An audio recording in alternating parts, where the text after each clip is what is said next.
mudo. ¿Qué tal que si alguien... Ojalá que nosotros nos pase eso, padre. ¿Qué tal?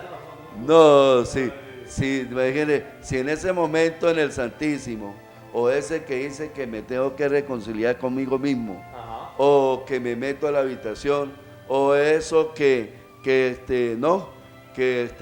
me confieso un Cristo, se le apareciera el ángel del Señor y lo dejara, saldría mudo, tuerto, cojo, quién sabe cómo saldría, pero de alguna forma saldría allí totalmente por querer quebrantar en la verdadera divinidad del Señor, la misericordia del Señor. Entonces parece un caso, tengo un caso aquí, había algunas personas que de repente se ponen a darle el merequetengue, ¿no? Sí. Entonces después que terminan del merequetengue, dicen, no, sabiendo que están en pecado, hay gente llega y se le arrodilla al Señor, ay Señor, perdóname porque esto fue muy rico. ¿Qué tal le parece eso? No, entonces estamos totalmente fuera de una verdadera moral. ¿Por qué? ¿Pero qué nos da la verdadera moral, doctor? Conocer bien los mandamientos de la ley de Dios. Así es. Eso, algo que no ha sido revocado, no ha sido revocado. La ley de Dios no ha sido revocada. El Señor no dijo, quiten los 10 mandamientos que ya no son necesarios, ¿no? Y además otra cosa, padre, que es que mucha gente piensa que el pecado solamente es un problema entre Dios y yo. Sí. Pero si uno mira la ley, los 10 mandamientos, el que el Señor entregó a Moisés en el monte Sinaí, hay 10 mandamientos de los cuales 3 se refieren a nuestra relación con Dios, claro. Y 7 se refieren a nuestra relación con el prójimo, ¿no? Claro. Entonces, todo pecado cometido afecta mi relación con el prójimo y afecta a la iglesia, porque si estamos dentro de la iglesia y somos un solo cuerpo, todos nuestros pecados tienen repercusión en la iglesia. Por eso Jesucristo quiso que el perdón de Dios se administrara a través de la iglesia. A través de personas que pueden, ¿cómo es? Sentir, ¿no? La necesidad, la debilidad humana, porque imagínense, si mandaran al arcángel Gabriel, saldrían mudos, cojos, saldrían de todo. No, mejor dicho, ya no habríamos un poco de gente acá, padre. Ya no habría. Bien.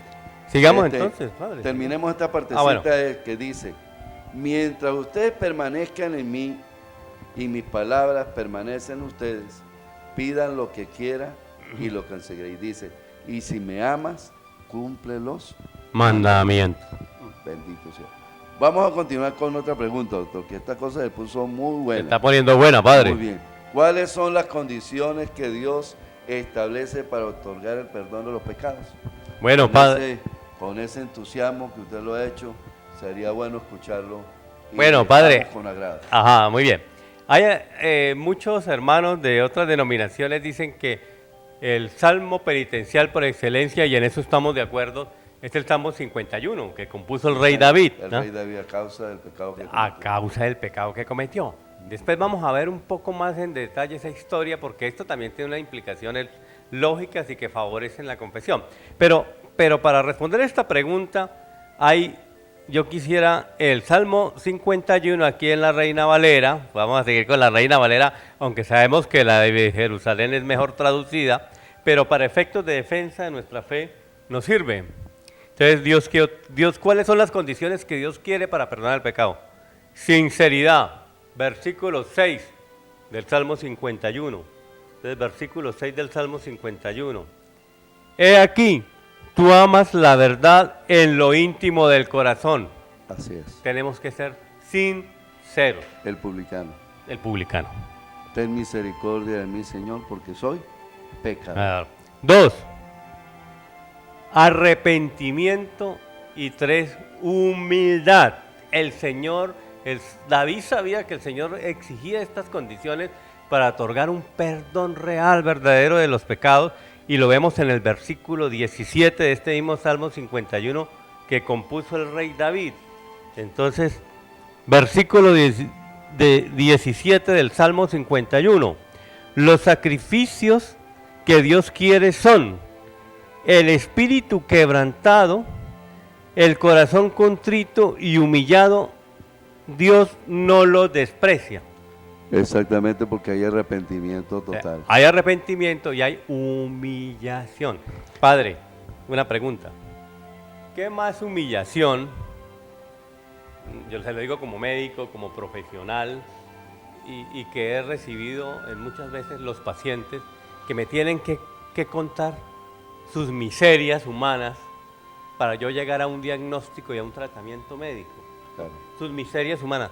Yo, que no tengo investidura, que no tengo unción y que no tengo ministerio sacerdotal, los pacientes tienen que contarme... Vuélvame a repetir esa partecita, doctor, que no tiene ministerio, no tiene unción, y no tiene investidura. ¿Sabe por qué lo digo? No por usted, para que nos demos cuenta que los pastores no tienen eso.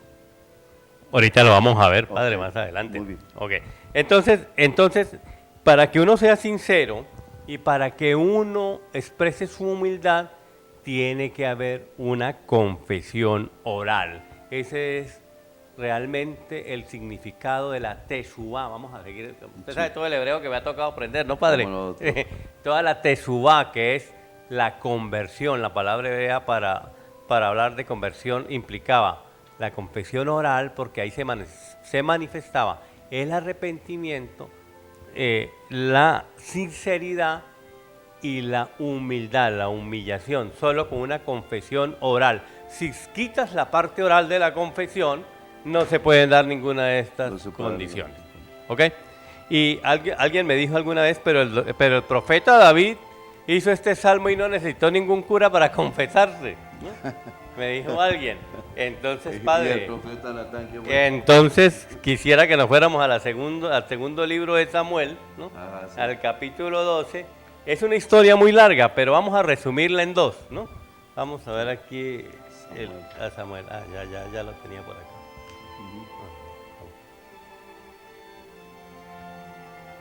Segundo libro de Samuel, capítulo 12, dice: reproche de Natán, arrepentimiento de David, ¿no? Reproche de Natán, arrepentimiento de David. ¿Y quién era Natán? Un profeta del Señor. Del Señor, un hombre de Dios. En el Antiguo Testamento, las únicas personas que tenían la unción del Espíritu Santo eran los profetas, ¿no? Y los reyes. David era un rey, pero David había perdido esa unción por culpa ¿de qué? Del pecado. Del pecado. Cuando estamos en pecado, perdemos la unción del Espíritu Santo. Y por eso cuando se peca, doctor, aprovecho una vez, es bueno renovar la profesión de fe. Es bueno limpiar el templo, padre. Porque nosotros somos templo del Espíritu Santo y la confesión nos da la oportunidad de ir limpiando ese templo, porque el Espíritu Santo no habita en templos sucios, llenos de la inmundicia del pecado. Entonces, es una historia muy larga donde David había perdido ya la concepción del pecado. Ajá. Y parecía que todo había pasado desapercibido. Natán llega a zarandearle la conciencia. ¿Quién le zarandea la conciencia a David? Natán, el profeta Natán. Le hace caer en conciencia de pecado. Por eso hay que hacer confesión oral, ¿no? Sí. Entonces, finalmente, para resumir, dice acá: después de que Natán le dijo que él era el hombre que había hecho esa transgresión, y después que David dijo que el que hubiera hecho eso merecía morir, ¿no? Sí. Y cuando Natán le dice: ese hombre eres tú, ¿no? Sí, y entonces él cae en la conciencia de su pecado, dice acá, versículo 13 del capítulo 12 del segundo libro de Samuel. David dijo a Natán, no dijo para tus adentros, no se confesó directamente con el Señor. ¿A quién le dijo? A Natán. Dijo: he pecado contra Yahvé. He pecado contra Yahvé. Hizo una confesión. ¿Y qué dijo Natán a David? Respondió Natán a David. También Yahvé ha perdonado tu pecado. No morirás. Le trajo una absolución de parte de ¿quién? De parte de Dios. No fue Natán el que le dio la absolución. Y todavía no la tenía establecida totalmente en la nueva alianza del Señor. Y todavía no la tenía establecida en la nueva alianza. No fue Natán el que le dio el perdón, pero fue Dios, pero fue a través de su ministro, de su profeta, ¿no? Sí, así es. Entonces queda claro que el rey David compuso ese salmo porque Natán le sacudió la conciencia. Sí. Vamos a la otra pregunta, doctor, que todo está cada día mejor, ¿no?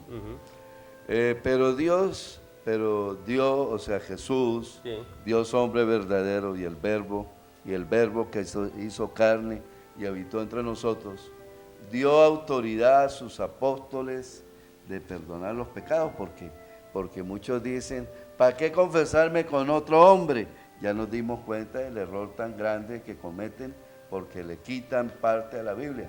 Ahora, doctor, yo lo sé, pero qué bien se siente nuestra audiencia, la familia, los que nos ven por YouTube, los que nos ven por la página web parroquialurdesaguacaliente.com, ¿no? Qué bien se siente escucharlo hablar como laico comprometido y profesional.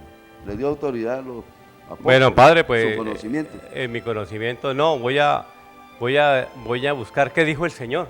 Muy bien, perfecto. ¿Qué dijo el Señor? No es Es palabra lo mejor. mía, es palabra del Señor. Es lo Y mejor. aquí me voy a demorar como un poquito porque esto sí que tiene, como dice un amigo mío, sastre, tela de dónde cortar, Claro, ¿no? claro que sí. Y voy a seguir con la Reina Valera, padre, disculpe, yo sé que tiene algunas dificultades de traducción, ¿no? Claro. Que algunas palabras no las traduce bien, ¿no? Y es rechazado por Dios y la Virgen María. Pero para efectos no sirve. Ok.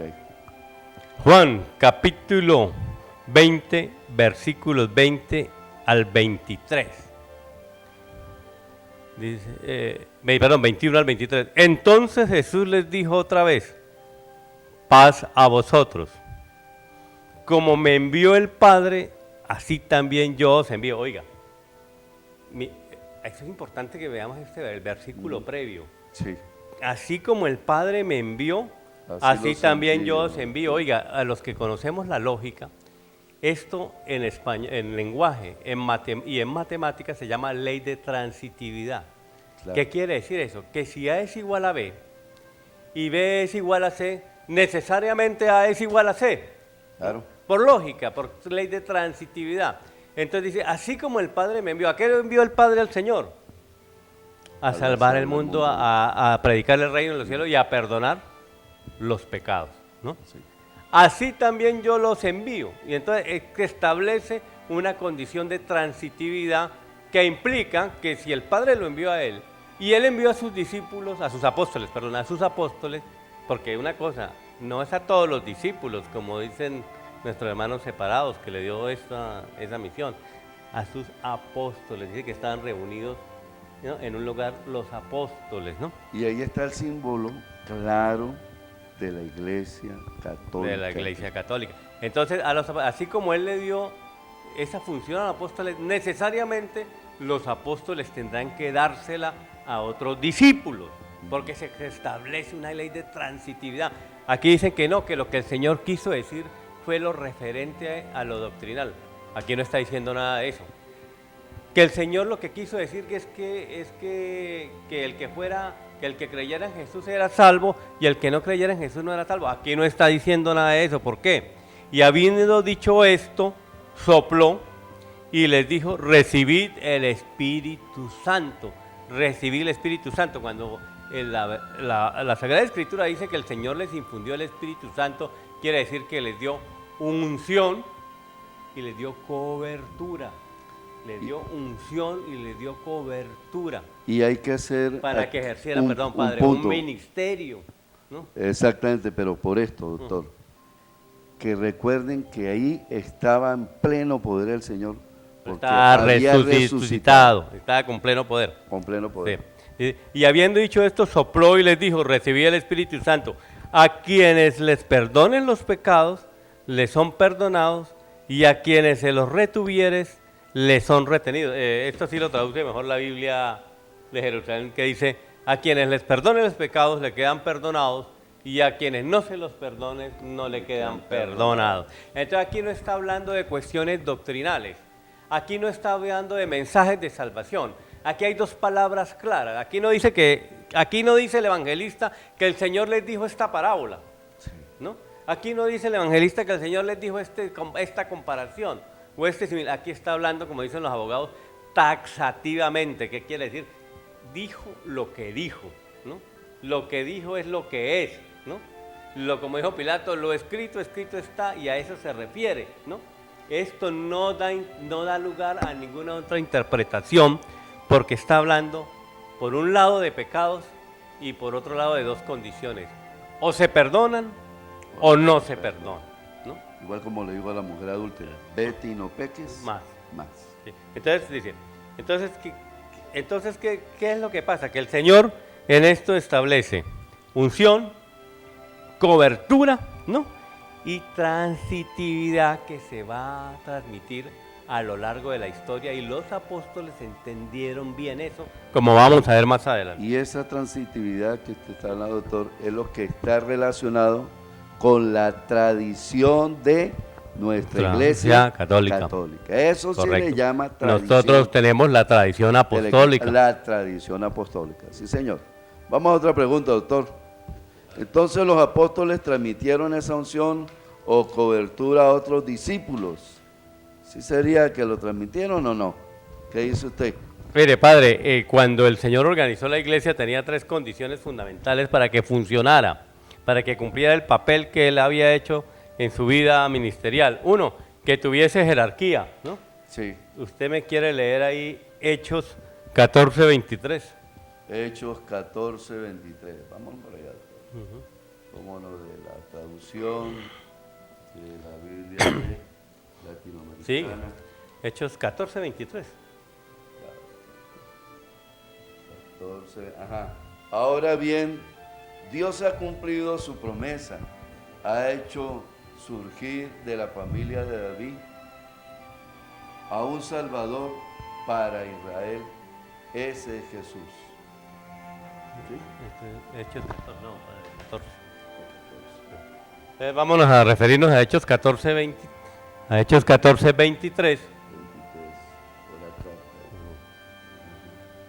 En cada iglesia les hacían designar presbíteros y después, o sea, los apóstoles. Ajá, los apóstoles. Los apóstoles en cada iglesia les hacían designar presbíteros y después de orar y ayunar, los encomendaban al Señor en quien habían creído. Entonces había un principio de jerarquía. Y ahora me voy a leer también Hechos 20:28, aquí de la Reina Valera, ¿no? Y dice así: por tanto, mirad por vosotros, lo de Saulo diciéndole a los presbíteros de Mileto, ¿no? Por tanto, mirad por vosotros y por todo el rebaño en que el Espíritu Santo os ha puesto por obispos para apacentar la iglesia del Señor, la cual él ganó con su propia sangre, ¿no? Entonces tenemos que tenían el Espíritu Santo, tenían unción, sí, tenían jerarquía, ¿no? No, y aquí ¿sí? Hay algo importante de la jerarquía, ¿no, doctor? Sí. Que dice presbítero, no dice pastores. Sí, claro, obviamente la palabra presbítero, algunos dicen que ancianos, pero realmente la traducción es presbíteros o obispos, en otras partes dice obispo, son los que se encargaban de la predicación, de la enseñanza y de la administración, de la celebración de la Eucaristía y de la confesión. Y vamos a escucharlo delante de la voz del Señor. ¿Por qué hacían los apóstoles eso, doctor? Entonces tenemos que irnos a Mateo 28:19, dice, vayan pues y hagan que todos los pueblos sean mis discípulos, bautícenlos en el nombre del Padre, del Hijo y del Espíritu Santo. Y aquí hay algo más que hay que agregar. Y enséñeles a cumplir todo lo que yo les he encomendado a ustedes. Sí, absolutamente, claro. Y la otra característica que el Señor quería para su iglesia es la autonomía. ¿Y dónde lo encontramos? Pues padre, me voy a ir a la primera de Timoteo capítulo 5, versículo 17 de la Reina Valera, y dice así: los ancianos, o los presbíteros, es lo mismo, ¿no? Que gobiernen bien. ¿Qué qué? Que gobiernen bien.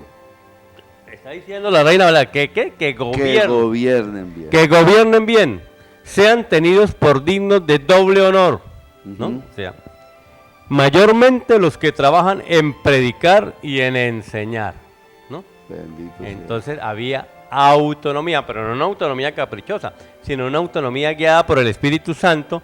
Y me voy para la última, una carta que casi nunca aparece, padre, y es la carta a Tito. Entonces quisiera mirar la carta a Tito, en el capítulo primero, versículos 7 y 9 dice lo siguiente. Ajá.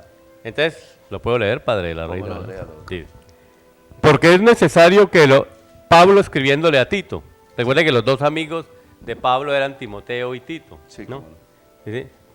Porque es necesario que el obispo sea irreprensible, como administrador de Dios. ¿De quién? ¿Administrador de quién? De Dios. ¿Administrador de qué? De Dios. De la sí, gracia del Señor. De la gracia del Señor. Sí, Señor. No soberbio, No soberbio. no iracundo, Ujú, no dado al vino, ujú.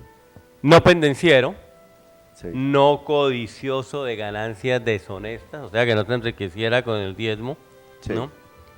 Sino hospedador, amante de lo bueno, sobrio, justo, santo, dueño de sí y dueño de sí mismo, retenedor de la palabra fiel tal como ha sido enseñada, para que también pueda exhortar con sana enseñanza y convencer a los que contradicen.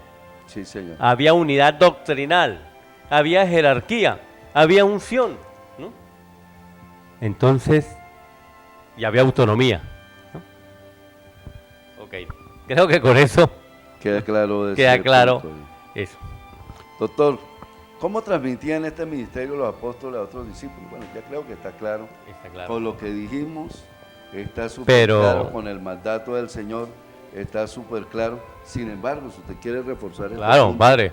por- Sí, no, con sí. gusto lo escuchamos. Sí, ¿cómo lo transmitían? Eso se transmitía, claro que se transmitía. Claro. La segunda de Timoteo, capítulo 1, versículo 6, dice claramente Pablo hablando a Timoteo en su segunda carta.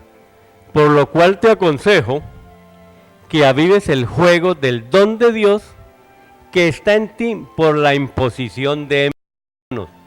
Qué bien. Dice, por lo cual te aconsejo que avives el juego del don de Dios que está en ti por la imposición de mis manos.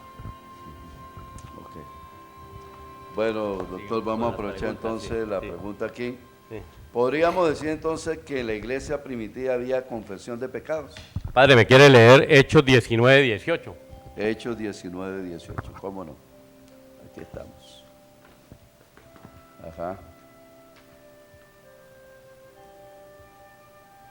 Aquí tengo Hechos de los Apóstoles ya. 19, 18. Aquí está, doctor. Ajá. Aquí está. 19. Pablo se quedó en Corinto todavía algún tiempo después de despidió a los hermanos, se embarcó y acompañó. No, pero, perdón. no, mira, aquí está, aquí lo tengo, padre. De la Biblia de Jerusalén, pero en la Biblia, en la Reina Valera dice igualito. Muchos de los que habían creído Ajá. venían a confesar, ¿no? Sí. Y a declarar públicamente sus prácticas. Muchos de los que habían creído venían a confesar y a declarar públicamente sus prácticas. Sí, señor. Es más, antiguamente la confesión era pública, padre, peor, ¿no? Sí. ¿Sí? Porque Sí. dice, no poco de los que habían practicado la magia hicieron una moción con sus libros y los quemaron delante de todos. Qué interesante. Y padre, otro versículo de Pablo a los Corintios, la segunda a los Corintios, capítulo 5, versículos 18 al 20. Dice así. Dice, y todo proviene de Dios que nos reconcilió consigo por Cristo y nos confió el ministerio de la reconciliación. En efecto, Dios estaba reconciliando al mundo consigo por medio de Cristo, no tomando en cuenta las transgresiones de los hombres, al tiempo que nos confiaba la palabra de la reconciliación. Y el versículo 20, mire cómo termina, Padre. Somos pues embajadores de Cristo, como si Dios, como si quién, Como si Dios. como si Dios Exhortara. exhortara por medio de nosotros. En nombre de Cristo os suplicamos reconciliados con Dios. Más claro, hijo, no canta un gallo. Doctor, ¿habrá alguno de los pecados que no necesiten el sacramento de la confesión? Sí, claro, Padre, si quiere leemos Primera de Juan, capítulo 5, versículos 16 y 17. Juan.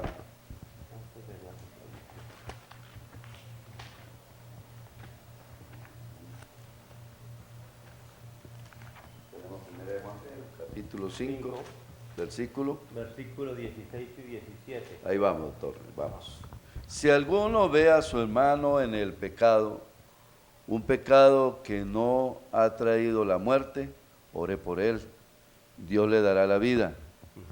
Hablo de esos pecadores cuyo pecado no es para la muerte. O sea, Hay pecados que no son veniales. Que los veniales. Ya había una categorización de los pecados. Sí. Pecados no eran veniales y mortales, sino que vamos a explicarle rapidito, sí, aunque el tiempo ya es corto. Para ser mortal hay tres condiciones. Pleno conocimiento de los mandamientos, pleno consentimiento de los mandamientos y materia grave. Para que algo no sea pecado mortal, ¿no? Para que algo no sea pecado mortal, entonces quiere decir que no se quebranta ninguno de esos, de estas partes, doctor. Entonces que sepan todos que no se irrumpe con un quebrantamiento, doctor. Correcto. Creo que nos está acabando ya el tiempo. Padre, y la última, toda justicia es pecado, pero hay pecado que no es de muerte, dice la Reina Valera. Ya había categorización de pecados en esa época. Pecado mortal, pecado venial, sí. Y creo que con esto estamos absolutamente claros. ¿Qué le podemos responder entonces a los católicos? Entonces, dale una respuesta a usted, yo le doy también mi respuesta. Que vayamos a los católicos que dicen que no necesitamos confesión, vayamos a la primera de Juan 1.8, donde dice, si alguno dice que no tiene pecado es un mentiroso y la verdad no está con él. Pero, si confesamos nuestros pecados, Dios es fiel y justo para perdonarnos, ¿no? Si decimos que no tenemos pecado, no andamos en la verdad y de paso hacemos al Señor mentiroso. Yo creo que Juan es contundente en este sentido. Y en esta explicación, pues yo le doy la gracia, doctor, por esta explicación que ha dado. Y termino con ustedes en agradecimiento al doctor que se ha preocupado por esto. Decirle a ustedes lo que dice el Señor. Si ustedes me aman, guarden mis mandamientos.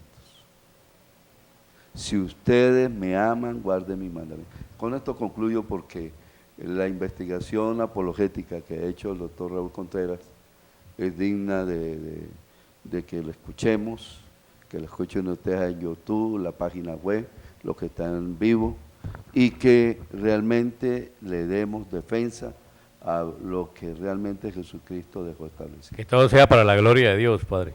Que Dios lo bendiga mucho, que Dios bendiga a todo lo que está haciendo, bendiga la parte médica que usted hace, doctor, y nos despedimos diciéndole: bendita sea tu pureza y eternamente lo sea, pues solo un Dios se recrea en tan preciosa belleza. A ti, celestial princesa, Virgen Sagrada María, yo te ofrezco en este día alma y vida y corazón. Mírame con compasión, no me dejes, Madre mía. Danos tu santa bendición, en nombre del Padre, del Hijo, del Espíritu Santo. Amén. Si quieren ver esta entrevista maravillosa que nos ha brindado el doctor Raúl, la podrán ver por YouTube, la podrán ver por la página web, la podrán ver también en los links que estemos relacionándolo con su programa.